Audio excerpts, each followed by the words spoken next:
பரந்தூர் விமான நிலைய திட்டத்தை எதிர்த்து ஏகனாபுரம் உள்ளிட்ட அப்பகுதியை சார்ந்த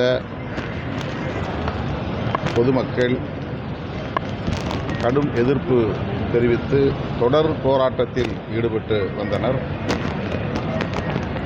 அந்த பகுதிக்கு நேரிலே சென்று இந்த மக்களை சந்தித்து அவர்களின்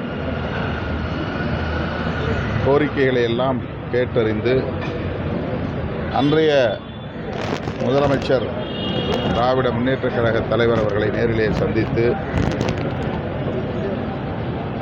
மறுபரிசீலனை செய்ய வேண்டும் என்ற கோரிக்கையை விடுதலை சிறுத்தைகள் கட்சியின் சார்பில் முன்வைத்தோம்.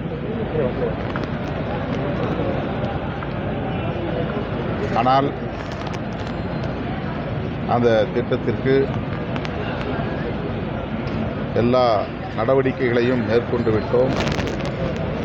ஒரு சில கிராமங்களை தவிர பிற பகுதிகளை சார்ந்தவர்கள் தங்களுடைய நிலங்களுக்குரிய தொகையையும் பெற தொடங்கிவிட்டார்கள் என்று அப்போதைய அமைச்சர் அண்ணன் ஏவா வேலு அவர்கள் விளக்கமளித்தார்.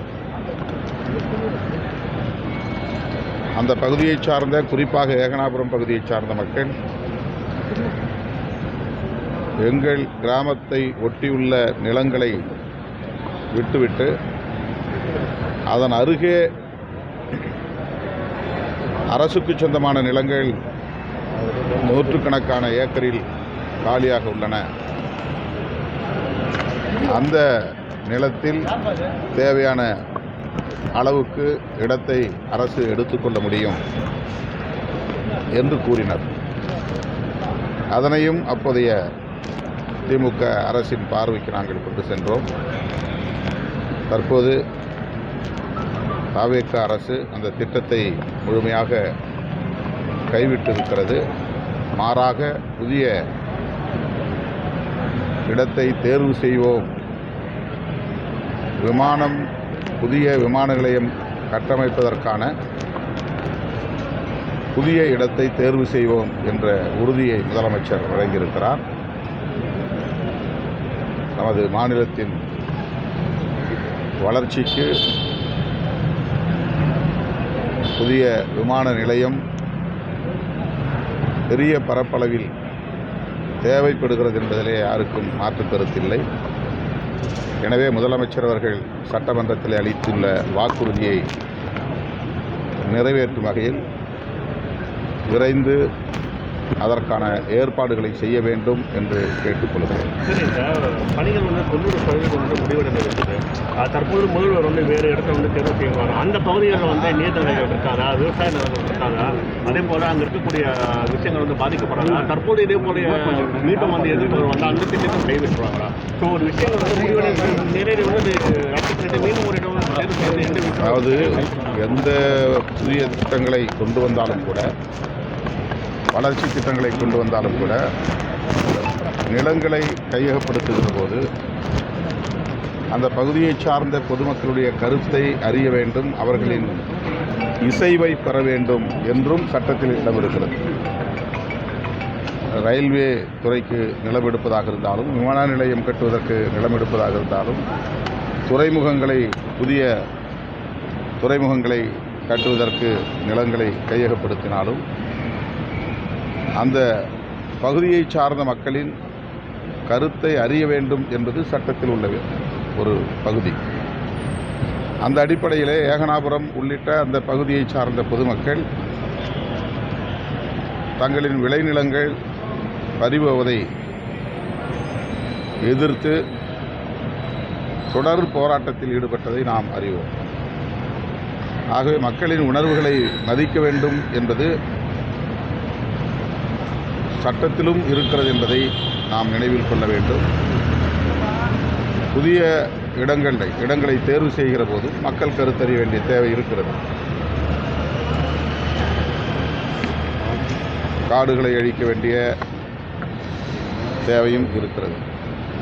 நீர்நிலைகளை தூர்க்க வேண்டிய தேவையும் இருக்கிறது. என்றாலும் கூட விமான நிலையம், துறைமுகம், ரயில் நிலையம் போன்ற போக்குவரத்து வசதியை அதற்கான கட்டமைப்பு வசதிகளை பெருக்குவதன் மூலமே மாநிலத்தின் அல்லது தேசத்தின் முற்போக்கான வளர்ச்சிக்கு வித்திடும். அது தேவையாகவும் இருக்கிறது. அந்த வகையில் புதிய விமான நிலையம் தேவை. அதே நேரத்தில் பொதுமக்களுடைய இசைவையும் பெற்று அதை வெற்றிகரமாக நடைமுறைப்படுத்த வேண்டும் என்பதுதான் விடுதலை சிறுத்தைகள் விடுக்கிற வேண்டுகோள். சார், அதே போல் இன்னைக்கு சிவி சண்முகம் சட்டமன்றத்தில் என்ன சொல்லியிருக்காருன்னா, தற்பொழுது அந்த திமுக ஆட்சியில் இருக்கும்போது அந்த 8 வழிச்சாலைக்காக இதே போல் தான் எதிர்ப்பு தெரிவித்தாங்க. ஆனால் அரசியல் காரணங்களுக்காக அது வந்து நாங்கள் கைவிடப்பட்டது. அதே போல் தற்போது அரசியல் காரணங்களுக்காக தான் இந்த விஷயமும் வந்து, அதாவது பரந்தூர் விமான நிலையமும் கைவிடப்பட்டது அப்படின்னு சொல்கிறாங்க. ஏன்னா நிதிகள் ஒதுக்கப்பட்டு பணிகள் தொடங்கக்கூடிய நிலையில் அனைத்தும் என்ஓசி எல்லாம் கொடுக்கப்பட்டு இது வந்து இதை ரத்து செய்வது வந்து முதல்வர் அங்கே போய் வாக்குறுதி கொடுத்ததன் காரணமாகத்தான் தற்போது இது வந்து ரத்து செய்யப்படுறதுன்னு வந்து குற்றச்சாட்டு வந்திருக்கு. அரசியல் கட்சிகள் தங்களுக்கிடையில் ஆளுக்கு ஒரு கருத்தை சொல்லலாம். அதனை எல்லாம் தாண்டி மாநில வளர்ச்சி, தேச வளர்ச்சி என்கிற அடிப்படையில் மேற்கொள்ளப்படுகிற இதுபோன்ற முயற்சிகளுக்கு பெருமளவில் பொதுமக்களின் குடியிருப்புகள், விளைநிலங்கள் பாதிக்கப்படாதவாறு அமைய வேண்டும் என்பதுதான் நாம் அனைவரின் கருத்தாகவும் இருக்க வேண்டும். சார், கடைசி கேள்வி சார். திமுக கூட்டணியில் வந்து விசிக பங்கு பெறும்போது திமுக கொண்டு வர நிறைய திட்டங்கள் வந்து விசிக சார்பாக நிறைய எதிர்ப்புகள் தெரிவித்தோம், நிறைய போராட்டங்கள் வந்து நம்ம அறிவிச்சிருந்தோம். ஆனால் தற்போது தாவேகா கூட்டணியில் ஆட்சியில் பங்கு வச்சிருக்கிறோம். தொடர்ச்சியாக இந்த காக்கூர் ஜனதா பார்ட்டி, அதே போல் கம்யூனிஸ்டோட மாணவர்கள் வந்து கணக்கெடுக்கணும்னு சொல்லிட்டு ஒரு உத்தரவு ஒன்று வந்திருந்தது. அதே போல் திமுக ஆளுங்கட்சியாக இருக்கும்போது முதல்வர் வந்து என்ன பேசியிருந்தாருன்னா, திமுக கொடுக்குற வாக்குறுதி எதுவுமே நிறைவேற்றுறதுன்னு சொல்லியிருந்தாரு.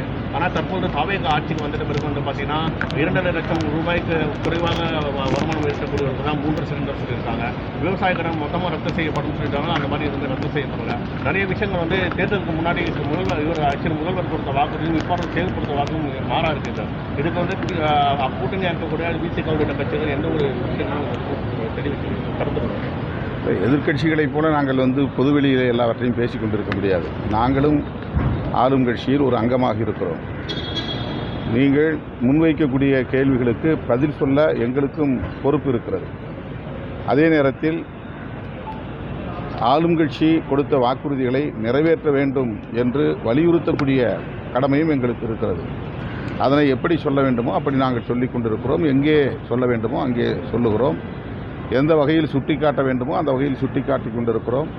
ஆட்சிக்கு வந்து 100 நாள்கள் தான் ஆகியிருக்கின்றன. அதற்குள்ளாக வாக்குறுதிகளை இன்னும் ஏன் நிறைவேற்றவில்லை என்று நாம் விவாதிக்க முடியாது. எதிர்க்கட்சியாக இருக்கிற திமுகவே 6 மாத காலம் பொறுத்திருப்போம் என்று தான் சொன்னார்கள். எந்த ஒரு கட்சி ஆட்சி அமைத்தாலும் குறைந்தபட்சம் 6 மாத காலமாவது தேவைப்படுகிறது என்பதை அனைவரும் அறிவோம். ஆகவே 100 நாளில் என்ன வாக்குறுதிகளை நிறைவேற்றிவிட்டார்கள் என்ற கேள்வியை எல்லோரையும் போல் நாங்கள் எழுப்ப இயலாததுதான்.